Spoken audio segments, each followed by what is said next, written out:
if it's a G-Max Lapras, and everyone else can just sweep, especially Rillaboom or Cinderace Yeah. right now, especially on that Terrakion, which is very, very bulky and deadly when it gets the boost. Right. Parehas pa sila ng posing. But right now, this is the top 16 match. Francis Tai versus Rence Eugenio. This is the very first match of our tournament for our top cut. And guys, let us welcome them for having a champion time. So, unang-unang nilabas nila dito, Rence going out for the Rillaboom and the Dusclops. At para naman dito kay Francis, ang una niyan nilabas would be the Rillaboom as well at kasama ang Togekiss. And right now, tingnan natin kung ano ba. There's a possibility na they are actually going for that Trick Room immediately, or they're out going to scout the moves because they don't have an idea right now kung ano yung galaw ng kabila. They have the same Pokemons, they have the same styles, but now you see that Dusclops revealing those items it needs. So right now, we're gonna see probably their defensive switch-ins, U-turns, fake-outs, or anything that would help them get an advantage early on. Pero Dusclops is the threat here that will set up Trick Room, or one will go Dynamax or Gigantamax, dealing as much damage as it can, especially right now, advantage si Togekiss over the typings right now. Ayan, with that being said, immediately onto the knockoff para dito sa Rillaboom ng kalaban. Pero yun is going to happen right now. One more turn, kapag hindi niya ito maibalik into his team, ay siya ay makakatulog into our field right now. Pero with that being said, immediately, just for the first turn, na-switch out agad dito si Dusclops into the Cinderace. I don't think what he was thinking actually. Pero ano ba yung tingin mo na nasa isip niya?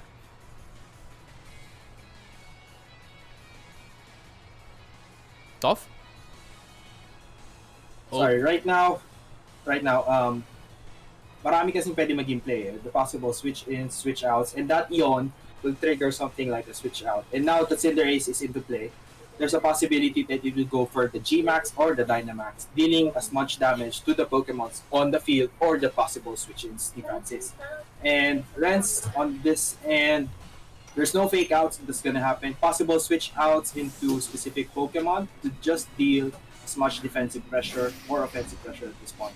Pero with that being said, we are going to start up right now with the switch in for both players. Kung dito kay Francis, ang una niyang switch in would be the Rillaboom into the B-Sharp. At para naman dito kay Rence would be that of the Rillaboom as well. Pareha sila nagbalik na kanilang mga Rillaboom into their hands. Pero with that Pyro Ball, one-hit KOing that B-Sharp. No, never mind. It's not going to be a one-hit KO, but it's going to be dealing less damage because of that, hanging on to its focus sash, leaving just one more HP. Pero ayan na nga, the yawn is coming out from Francis going into the Cinderace dahil alam natin na isa tong malaking threat para kay Francis, especially if nag-G-Max na siya with this. Pero with that being said, ayan na, B-Sharp is on the red part right now of the health.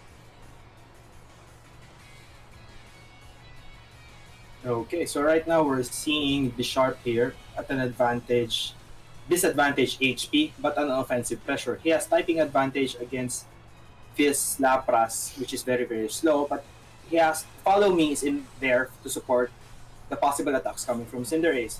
Let's see what will happen if the speeds here would be appropriate, or we'll be seeing that Gigantamax Lapras doing its Aurora Veil this turn, especially giving it the much needed bulk for the rest of the team, ni Rence. But Francis will be definitely going here for the offensive because he needs to deal as much damage as possible. With that being said, right now, we have the Gigantamax Lapras into the field. And let's see what's going to happen. Ano bang pwedeng gawin dito? We have the G-Max Resonance na pwedeng maglabas ng Aurora Veil into that. Pero yon is going to happen right now with that of the Togekiss into that of the Lapras. And one more hit into the Lapras. Not going to deal a lot of damage. And there we go. The Max Lightning into the Togekiss is going to deal a lot of damage. No, it's not going to be taken up, but it's going to deal a lot of damage. And we are going to change the terrain right now with the Electric Terrain, and definitely that's going to boost a lot of that the electric type moves. And there we go. Oh, there we go. We have the leftovers. Akala ko still effect pa rin yung Grassy Surge, pero ayan na nga, we have the Electric Terrain out now into the field. Well played for actually Rence right now. Yung Lapras niya, he made it a counter to actually prevent that sleep from Yon.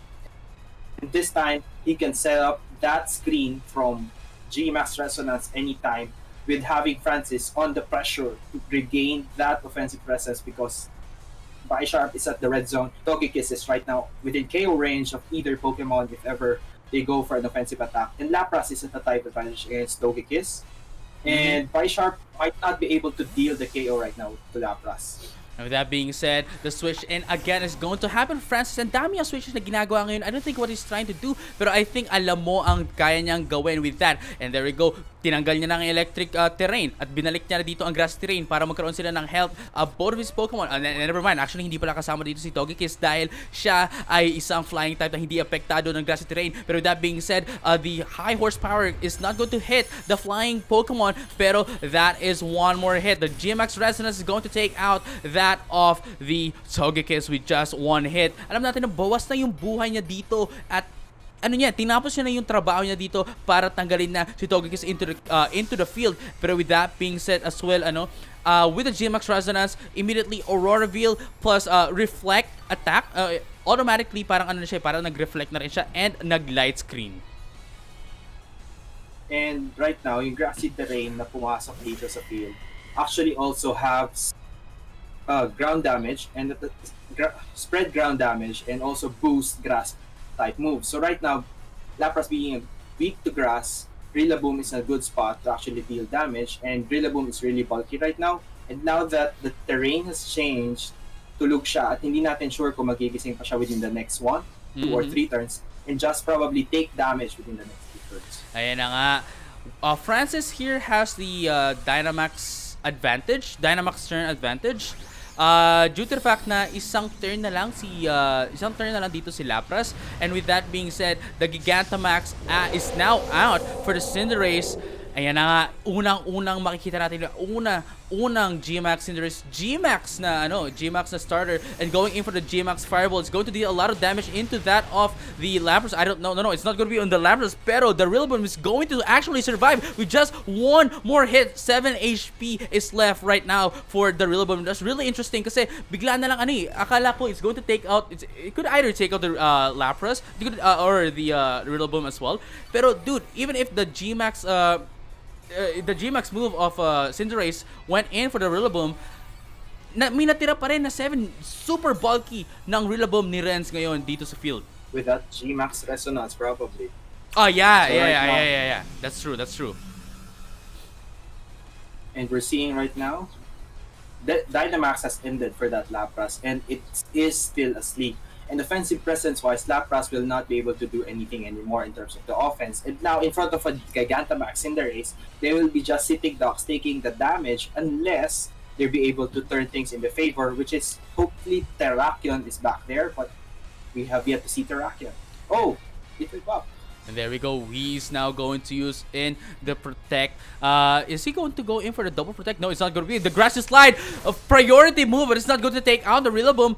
One more hit. Max Knuckle now Little Bear changing its typing into the fighting type dahil ang Max Knuckle is a fighting type move. Is going to give them a +1 attack for both his Pokemon, the Rillaboom and that of the Cinderace. And with that being said, it's not going to deal a lot of damage because of the Aurora Veil from the GMX Resonance of the Mega not the Mega Lapras, but the G-Max Lapras into the field. It's not going to do a lot of damage because of the Aurora Veil and the Protect as well. Not going to be able to make it fully protect itself due to it being a G-Max attack. And right now, we're seeing those recoveries based from the grassy terrain, pero hindi enough ang recovery na to para isalba ang laban kay Francis. And right now, that Cinderace has still 1 turn to deal as much damage as it can.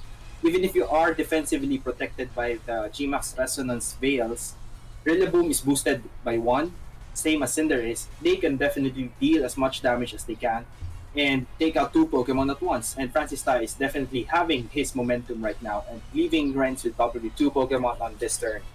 So right now, hopefully the 2 Pokemon at the back can outspeed and help gain back the offensive momentum for Rence for him to take back this game.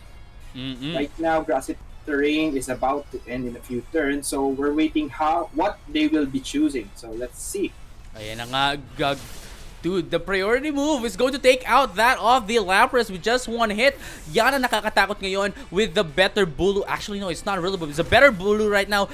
Pero with that being said, it's not going to do a lot of damage mula dito kay Cinderace. And definitely, ito na lang tulad nga na sabi mo kanina, he's just going to take out 2 of the Pokemon of friends in this turn, and with the last hit, with the last turn para sa G-Max Resonance nitong not G-Max Resonance but G-Max Cinderace, he just made use of it para mapag-buff for the +2. Yung unang ginamit niya would be the Max Knuckle, the last turn Max Knuckle, now Max Knuckle na naman para sa +2 attacks for both Cinderace and the Rillaboom. And right now, we're seeing Dusclops go in, but these 2 Pokemon sa field naman ni Francis are boosted twice, and this is probably a match game for Francis if it's going to attack these 2 Pokemon. Right now, Trick Room or Ally Switch, those are the best bets right now. But Cinderace not being able to Dynamax or Gigantamax will deal minimal damage. But Cinderace I wouldn't say is the bulkiest, but in terms of offense, the Cinderace or RNG of their speeds right now would really matter. So let's see if there's an ally switch or if there's a coming Trick Room coming from Rence just to try to take back the speeds. But it won't really be to his advantage. He would be trying to defend and attack with Cinderace, definitely. And there we go. We are now seeing a Sucker Punch into that of the Cinderace. It's not going to be... It's not... Oh, never mind. It's going to be able to take it out immediately with a +2 as well. And there we go. A knockout, I think, is going to be able... No, it's not going to be able to take out the Dusclops. However, even though hindi siya na-take out on this turn, I think the next turn would be the last turn na para kay Rence. I don't think he would be able to take this down unless, okay? Unless the RNG is with his side. There is no dodge or anything. There's no dodge. Pokemon right now. So really, I don't think there's any way for him to go down this turn. And he has to have as much data on the remaining Pokemon. He saw knock off. He saw a lot of moves coming in from Francis's Pokemon. He could use that to his advantage to have the game 2 with Terrakion to actually deal as much damage to the Pokemon on Francis, and which is the bigger threat to his lineup. So Francis will definitely take this round with the Pyro Ball. There we go. That is it. The first game goes to Francis. Tie. You know, Francis is actually a very prominent player as well in our game, in our community. He has been holding a lot of like Pokemon stuff, and at the same time, you know, ang dami niyang naitulong din sa community na to. Pero ito na yung time na babalik na siya para maglaro. And this is it for the delay na nangyari, guys. But we are finally back. And we are just waiting for them for the team preview, para makita natin yung kanilang mga team. Again, guys, this has been your host, JJ-kun and Prof. Toff. Ayan, guys, wala nang aberya pa. Magsisimula na tayo. Ito na ang ating team preview. Toff, please, take it away. Once again, so the game plan here is para makabawi pa si Rence, kailangan niya talaga magamit na ang Terrakion lineup niya. And Francis should come prepared for that. And that Terrakion is no joke when it goes Dynamax. Its HP doubles, which is already a high base stat. Idagdag mo pa kung nakapag-boost siya that turn by using Beat Up by the Justified ability with Whimsicott. So if there's a stop to that, there's also another way it could also deal that damage that turn. So you could just boost the speed on that turn and just rack up boost by using max fighting moves. And Francis should be able to come prepared with that for him to take that actual lead in that game, or actually change the terrains to his advantage to deal as much damage to that fighting type rock Pokemon, which is what we call Terrakion, as a legend at that and a really, really strong Pokemon. So the Lapras is really gonna be there to help have more defense, but Terrakion won't be able to go Dynamax for that. So he has to choose really who will go Dynamax or Gigantamax here para malaman natin kung anong play ang gagamitin ni Rence para makalamang kay Francis, lalo na nakita niya ang lakas ng damage ni Cinderace at ni Rillaboom. Pag nakapag-set up, especially even if Togekiss goes down, there's that threat of G-Max Cinderace coming in. And with that there we being go. said, we have our second match. This is going to be a match point para kay Francis, and si Rence man para makahabol. Kailangan niya pa ng dalawa pang points para manalo over kay Francis. With that being said, let's go and have a champion time. Rence is going to go in for the Whimsicott and the Terrakion immediately into the first turn. At para naman dito kay Francis, same leads na ginawa niya kanina. It's going to be the Rillaboom and that of the Togekiss. So right now, if we're going to guess what on the mind of Rence, he would go for the actual boost or we'd go for the Tailwind. While on Francis' end, assuming there will be a beat up or a possible Tailwind, what would you do to counter? So right now, Follow Me is your direct counter to beat up because the beat up will not go to Terrakion but instead go to Togekiss.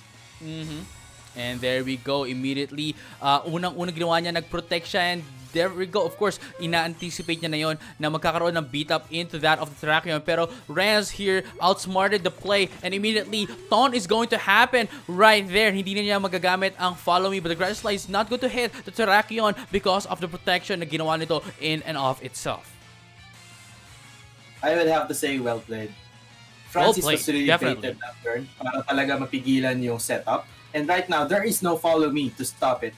And the only play to actually beat Terrakion is to actually go all out, or probably there's a bait coming from Rence to switch out Terrakion into something else because Tailwind is in effect just to take down these two Pokemon. But Whimsicott, as far as I can see, cannot deal that much damage to either Pokemon on the field. And most likely Togekiss will have to go Dynamax maybe, or going to the switch out to prevent the taunt from stopping him to use the support moves. Ayan na nga, tulad ng sabi mo, Francis is now going in for the first Dynamax of the game. It's going to be the Dynamax.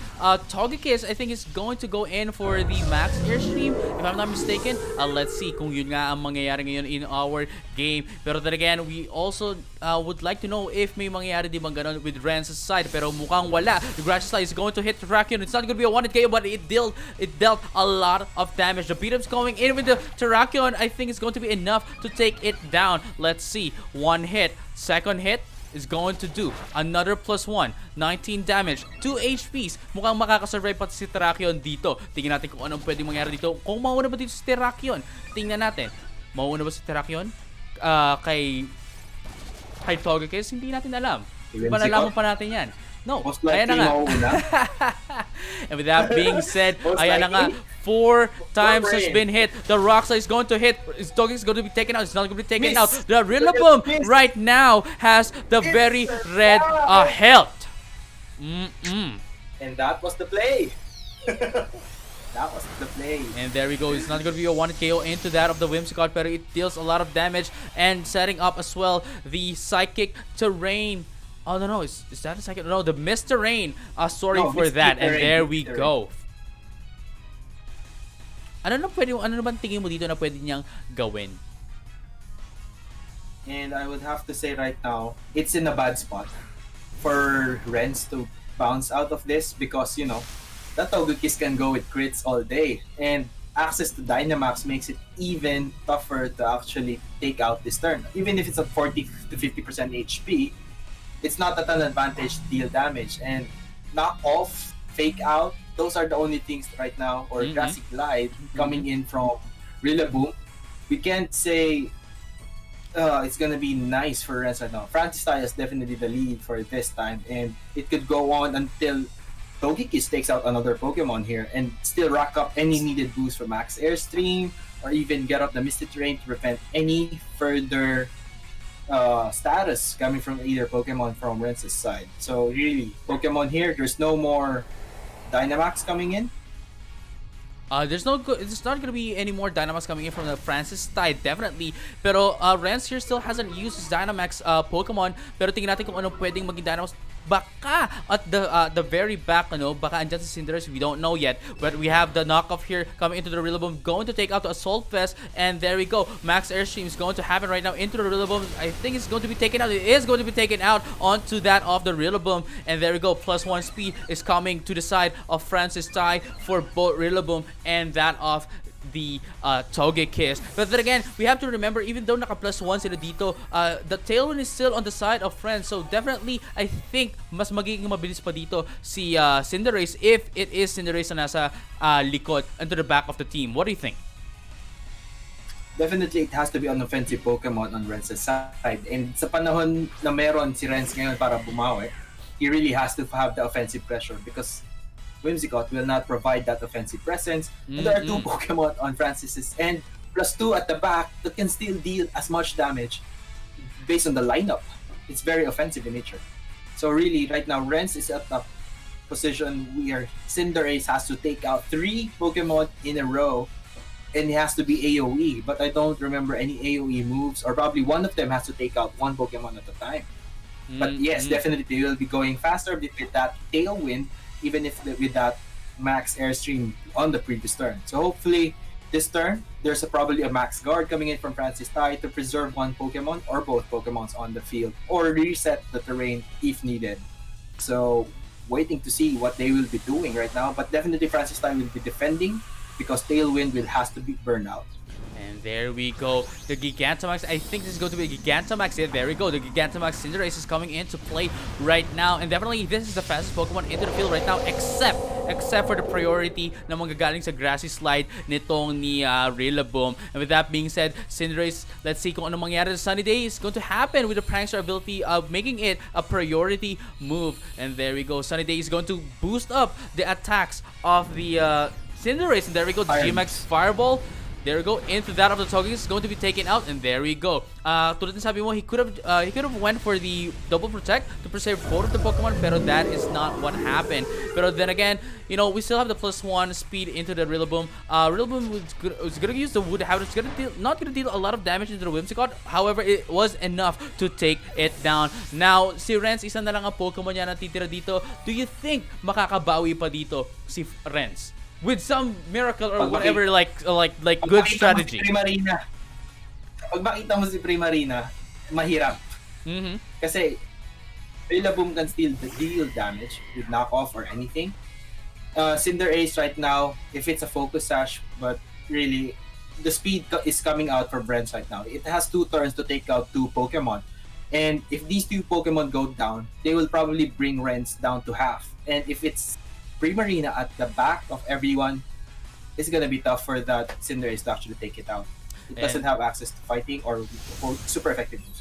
And there we go. The Max Knuckle is coming into play. Is it going to be a 1-hit KO? It's not going to be a 1-hit KO, but he gets in the +1. Pero mukhang hindi pa dito gagawin ni Francis. Ano, hindi pa siya never mind, hindi na pa siya makakapag-Dynamax. Pero even though that's the case, we went in for the bounce to, I guess, para maiwasan and to have it missed the next attack.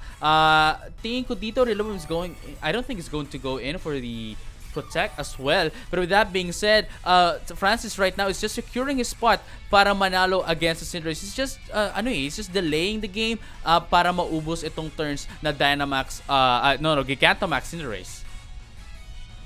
Dagdag mo na rin yung Tailwind. It's probably the last turn of Tailwind for Cinderace.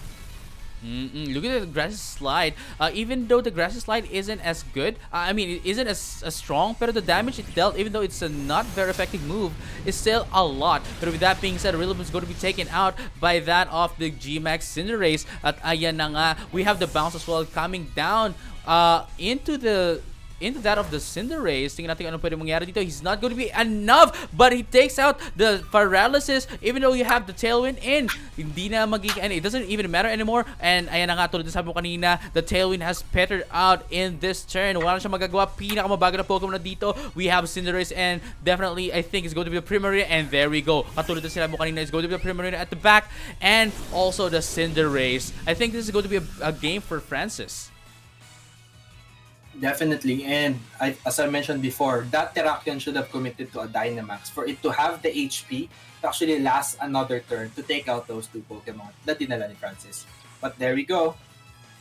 Ayan na nga, Sucker Punch is going to deal, and no, it's not. Yeah, it is going to deal enough damage just to take out the Cinderace and to secure the win para kay Francis. And there we go. He is the first winner for our top 6. Ayan, anong masasabi mo sa ating naging game for Francis? Right now, it was really a game of commitment to that offensive pressure that you have. And Francis was there, prepared well for that Terrakion, that even if that taunt were to come, I have my play to deal with that Terrakion the soonest time possible. Yeah. Without committing to that Dynamax dun sa Terrakion, it made it really possible for that Terrakion to go down that turn. It's going to use that Rock Slide. Mhm. But then again, it probably went for the chance na meron sana ma-flinch or meron sanang, I would say, crit or Mhm. anything that would go down with it with its +4 Rock Slide. Right. But then again, it didn't happen and things went downhill for Rence all the way for game 2. Yun nga yun no? Maganda na sana yung setup maganda rin sana yung, para sa akin maganda yung setup ni Rence at the very first turn. Pero doon nagkatalo kasi he already outsmarted the follow me. So he went in for the taunt Yes. to the he went in for the taunt into the Togekiss. That was good. Kaso after that, everything just went down. You know, wouldn't you agree? Everything just went down after that. It was a good, smart play.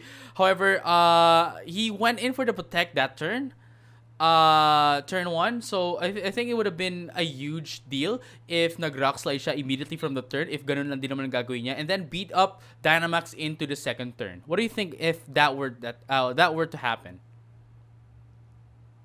Dynamax on a rock move, hindi single target. It would be taking out one Pokemon, which definitely would help sa offensive presence niya. And there's still that threat of Tailwind or any support from Whimsicott. Yeah. And Cinderace can pick up from there. Yeah. It has to be the commitment to take out Pokemons in VGC. If you're watching right now and you're wanting to learn how Pokemon battles happen in VGC, you have to commit to take out as much Pokemon as you can. Because every turn that you don't deal damage or you make them come alive, especially a Dynamax possible Pokemon like Togekiss, you saw what happened. Talagang babagsak ang mga kalaban niya slowly with that max move, lalo na kung super effective. Dagdag mo pang walang offensive presence yung kasama. Right. All Francis had to do was take out the Pokemon that comes in that doesn't have has the offensive presence. Usually, pag DPS, di ba? Pag naglalaro ka ng other games, usually malalambot. Hindi yan yung makunat at malakas bumawas. So, lahat ng Pokemon na nilabas na ni Rence would definitely be at least sitting ducks to be targeted by every Pokemon on Francis' side of the field. Right. And with that being said, guys, please stay tuned para sa ating top 8. Susunod na game would be the top 8. And let us see na, ayan. Top 8 ang susunod ating game and we will be right back in a bit at isa-set up na namin ang susunod na match para nating i-spectate.